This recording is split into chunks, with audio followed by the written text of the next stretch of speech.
Halo teman-teman mahasiswa, selamat datang di mata kuliah Tata Tulis Karya Ilmiah. Karena kami sudah melakukan vaksinasi sebanyak 2 kali, kemudian juga sudah melaksanakan protokol kesehatan dengan melakukan tes antigen, mungkin Ibu Yani dan Ibu Tias, kita dapat membuka masker untuk melanjutkan perbincangan kita hari ini. Oke, teman-teman mahasiswa, sekali lagi selamat datang di mata kuliah Tata Tulis Karya Ilmiah. Perkenalkan, nama saya Ferry Pauji Hermawan, M.Hum. Saya merupakan salah satu dosen dan peneliti di KK Literasi Media dan Budaya, Fakultas Seni Rupa dan Desain Institut Teknologi Bandung. Saya sangat senang bertemu dengan Anda dalam mata kuliah ini. Oke, dalam video ini kita akan berdiskusi mengenai seluk-beluk. Apa sih mata kuliah Tata Tulis Karya Ilmiah ini? Hari ini saya ditemani oleh 2 orang yang sangat hebat dari Fakultas Seni Rupa dan Desain Institut Teknologi Bandung. Ada Ibu Tias dan Ibu Yani. Tetapi sebelumnya, alangkah baiknya jika kita berkenalan terlebih dahulu. Oke, untuk yang pertama ada Ibu Dr. Tri Sulistianing Tias. Ibu, jika berkenan, mungkin dapat memperkenalkan diri terlebih dahulu. Oke, terima kasih Pak Ferry. Assalamualaikum warahmatullahi wabarakatuh. Anak-anakku tersayang, perkenalkan nama saya Tri Sulistianing Tias. Saya biasa dipanggil Tias. Saya bersama dengan Bu Yani dan Pak Ferry adalah pengampu mata kuliah Tata Tulis Karya Ilmiah di ITB.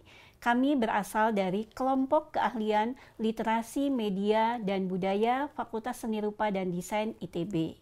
Oke, terima kasih Ibu Tias. Kedua ada Ibu Yani Suryani M.Hum. Ibu, jika berkenan dapat memperkenalkan diri terlebih dahulu. Oke, terima kasih Pak Ferry ya. Assalamualaikum warahmatullahi wabarakatuh. Perkenalkan, nama saya Yani Suryani, biasa dipanggil Yani. Saya juga berasal dari KK Literasi Media dan Budaya, Fakultas Seni Rupa dan Desain ITB. Oke, terima kasih Ibu Yani dan Ibu Tias. Tanpa menunggu lebih lama lagi nih, kita akan mencari tahu apa sih mata kuliah TTKI itu atau Tata Tulis Karya Ilmiah kepada Ibu Tias dan Ibu Yani. Ibu, saya ingin bertanya pada Bu Tias untuk yang pertama. Apa sih Bu sebenarnya mata kuliah Tata Tulis Karya Ilmiah ini? Oke, ya Pak Ferry, mata kuliah Tata Tulis Karya Ilmiah ini di universitas lain mungkin dikenal dengan nama Bahasa Indonesia.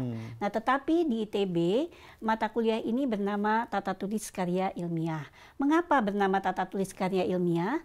Ini disesuaikan dengan tujuan dari perkuliahan ini. Karena setiap mahasiswa mau tidak mau, suka atau tidak suka, kalau sudah masuk ke perguruan tinggi, mereka harus menulis. Apakah itu menulis catatan pribadi, ataukah menulis laporan praktikum, ataukah mungkin menulis makalah-makalah untuk mata kuliah yang lain. Gitu, Oke. Jadi mau tidak mau sebenarnya mahasiswa itu harus bisa menulis ya Bu ya? Iya, Nah, betul. Kalau misalnya saya ingin mengetahui nih, karena saya merasa tidak pandai untuk menulis. Ibu Yani, kira-kira apa sih yang dipelajari di mata kuliah ini? Oke, ya di mata kuliah ini kita bagi menjadi 2 bagian ya yang akan kita pelajari. Yang pertama itu materi kebahasaan. Nah, materi kebahasaan ini berkaitan dengan ejaan, tata kata, dan juga tata kalimat. Itu kita lakukan di setengah semester pertama. Nah, di setengah semester kedua kita akan mempelajari penulisan karya ilmiah untuk teori dan praktiknya. Jadi setelah kita mendapatkan teori, Anda mendapatkan teori, setelah itu langsung Anda praktikkan untuk meneliti dan membuat laporan penelitiannya. Oh, sangat menarik ya. Jadi di semester awal sampai tengah itu kita akan mengenal beberapa teori kebahasaan. Ya. Setelah UTS katakanlah seperti itu, kita akan praktik. Jadi dari teori tersebut diaplikasikan ya? Betul Oke, sekali. menarik ya. Oke. Kalau misalnya, karena saya selalu berpikir soal cuan ya Bu ya, soal keuntungan, soal benefit. Nah, kira-kira keuntungan mempelajari mata kuliah ini apa sih Bu? Oh, banyak sekali Pak Ferry keuntungan yang bisa diperoleh. Nah, kita melihat dulu pada tujuan perkuliahan dari perkuliahan ini adalah mempelajari dan mengasah keterampilan menulis dan berbicara dengan penekanan pada ranah ilmiah. Nah, keterampilan tersebut meliputi kemampuan menyusun karya tulis ilmiah dalam bentuk dan isi yang disesuaikan dengan kaidah-kaidah yang berlaku, serta berkemampuan dalam mengemukakan serta mengomunikasikan apakah itu gagasan, konsep, ide suatu karya ilmiah di depan publik secara efektif. Oh, oke, Gitu. oke. Menurut Bu Yani, keuntungan yang lain ada nggak, Bu? Ya, banyak juga ya. Misalnya karena kita di mata kuliah ini ada tugas untuk meneliti, jadi setidaknya setiap mahasiswa punya pengalaman untuk meneliti di semester awal ini, yang nanti mungkin bisa diaplikasikan di semester berikutnya juga di mata kuliah yang lain. Selain itu juga kita bisa mengikuti berbagai lomba yang diadakan oleh kampus ataupun juga oleh Dikti ya. Ada penulisan karya ilmiah dan juga ada program kreativitas mahasiswa yang biasanya setiap tahun dilaksanakan oleh Dirjen Dikti. Oh, oke. Jadi si mata kuliah ini tugas-tugasnya tidak hanya bermanfaat hanya untuk mata kuliah ini, Betul. tetapi juga bisa diterapkan pada mata kuliah yang lain. Seperti itu ya, Bu ya? Pernah ada pengalaman mahasiswa itu mengikuti perlombaan-perlombaan penulisan esai baik tingkat nasional maupun internasional yang banyak diikuti ya oleh mahasiswa-mahasiswa kami. Selain itu juga mata kuliah ini tidak hanya berguna untuk perkuliahan saja pada saat perkuliahan, tetapi sesudah mereka lulus nanti mereka harus mengajukan proposal, mengajukan lamaran untuk internship ke perusahaan-perusahaan, itu sangat berguna juga Pak Ferry. Oh, oke. Jadi sangat banyak sekali ya keuntungan yang diperoleh dari mata kuliah ini. Nah, kalau misalnya saya ingin mengetahui materi-materinya ini bisa diperoleh dari mana saja sih, Bu?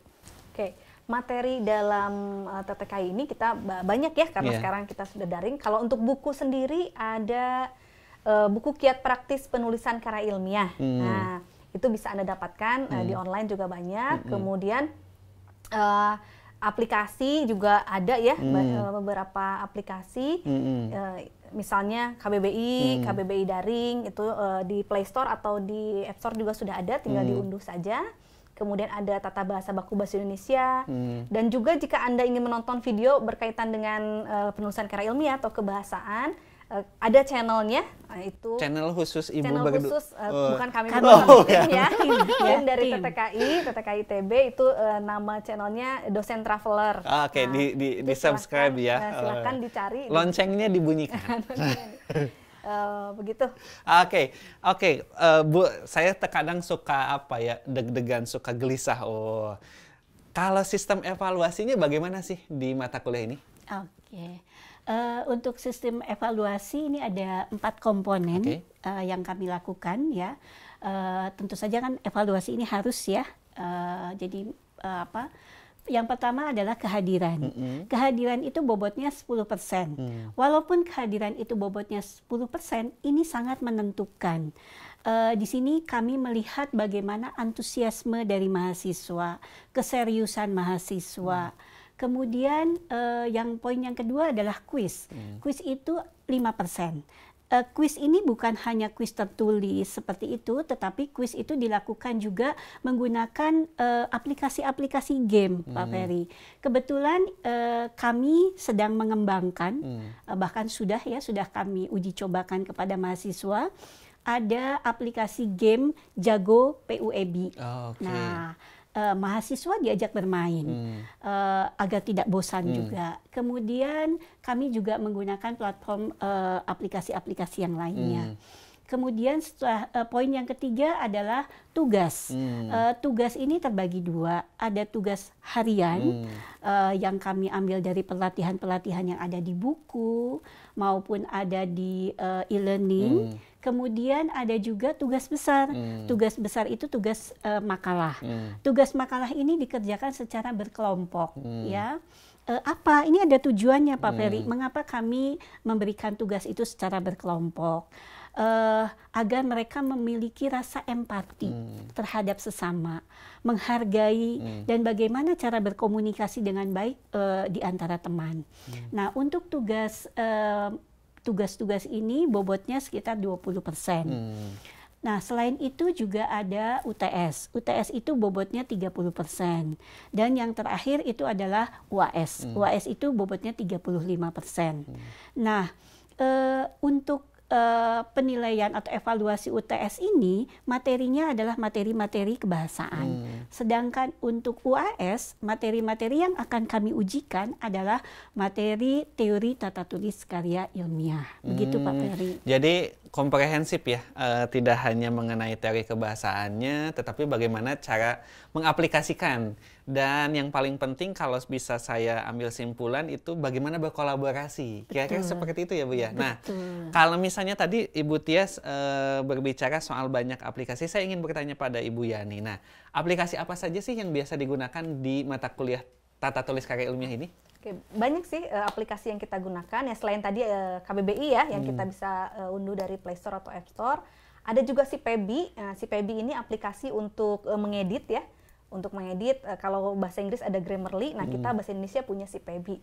Kemudian juga ada aplikasi Plagiarism Checker untuk melihat, dan nanti setelah Anda selesai menulis, kita bisa ujikan berapa persen kesamaannya atau similarity-nya dengan karya ilmiah yang sudah ada. Nah itu salah satu upaya supaya terhindar dari plagiat ya.